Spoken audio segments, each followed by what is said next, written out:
Hey, suck it! You know what's even more cancerous than a song with Chief Keef and French Montana on it? What might that be, old buddy? These, motherfucker!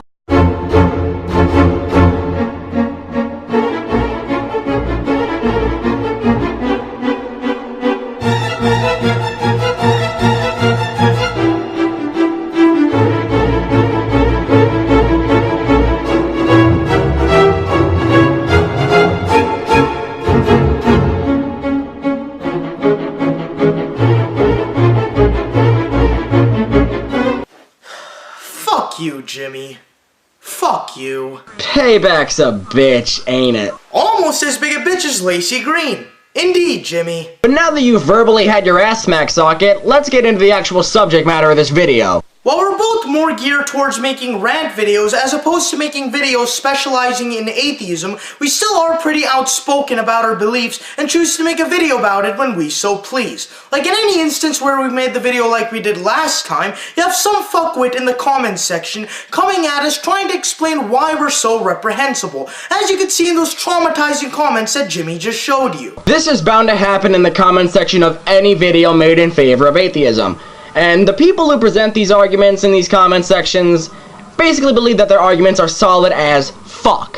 What they don't understand, however, is that these arguments that they bring up are actually borderline retarded, and a lot of them shouldn't even be considered as arguments. One of the most common and one of the most reprehensible moves they pull is trying to use a fear-based premise in their religion, often making statements such as, "May God have mercy during judgment," essentially implying that we're all horrible, immoral pieces of shit, that we all deserve to suffer, and that we probably will suffer in the event that God ever comes in close contact with us. There are a few problems with this shit stain of a tactic. The first is that they're not only taking a very hostile stance against us, but they're also portraying their side as morally righteous and therefore superior. No matter how effective they believe this shit is, we're still going to view them as arrogant, self-righteous retards who have their heads shoved way too far up their own rectum. Along with this, they're neglecting that a lack of evidence on their part is going to lead into a lack of fear on our part. We don't fear what we can't foresee, and we don't fear what we can't test. The end result in this situation is either anger or apathy. Another nonsensical argument that these people like to bring up is that God absolutely must exist, because if he didn't, then we would all be ravenous, savage, ruthless cunts with no morality whatsoever, and would rather murder people rather than cooperate.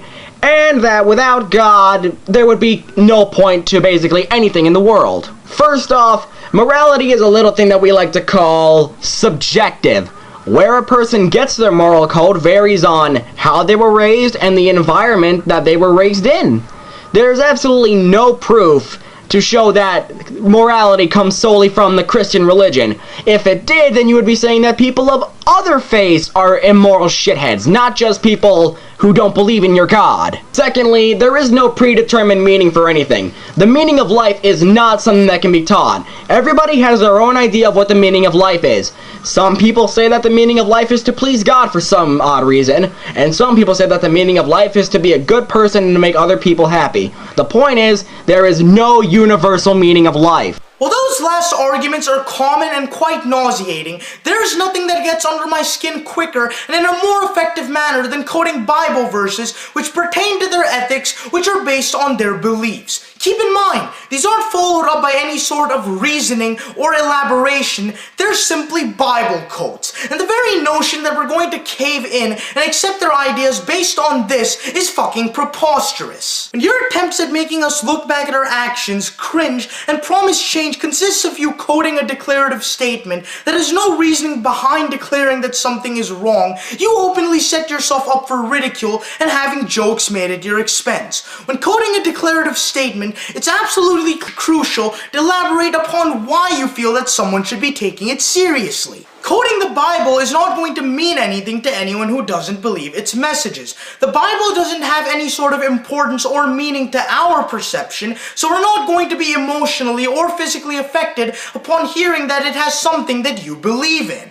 With that said, what you and a large group of people believe is wrong is not going to mean anything to us given that we have differing perceptions. The only way to even make us consider adopting a different viewpoint is to explain exactly why you think something and elaborate on it. When quoting something from the Bible stands as your final argument, it whizzes right over our heads and has no significance whatsoever.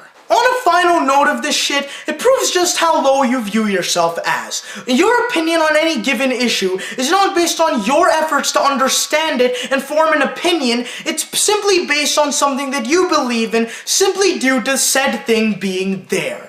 We don't believe in your subject matter, and you don't view your perception as good enough for an explanation. These arguments hold no water whatsoever. On a similar note, some people tend to use the Bible as a means to explain certain events in the past, and in some cases events that will be happening in the future. For instance, Noah's Ark. Would somebody fucking tell me how Noah was even able to get 2 of every single animal onto his ark? I mean, a lot of these fucking animals are huge, you know, like elephants, hippos, rhinos, giraffes, and all that shit.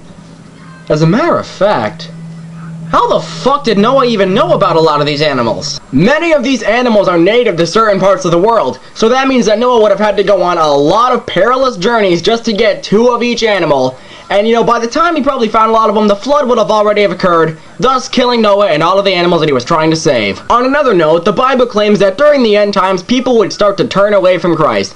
However, there have been multiple instances of people turning away from God in history. These are both massive acts of blasphemy and apostasy, so the end times would have actually happened around 200 years ago if the Bible was actually correct. Great argument, but there's something a lot more important for you right now. Remember how you said you verbally smacked my ass in the beginning of this video? What of it, Nyaga? Check your Facebook.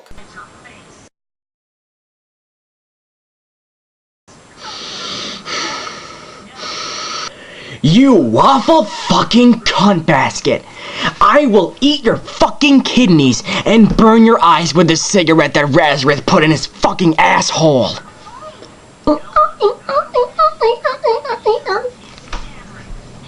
Love you too, Jimmy.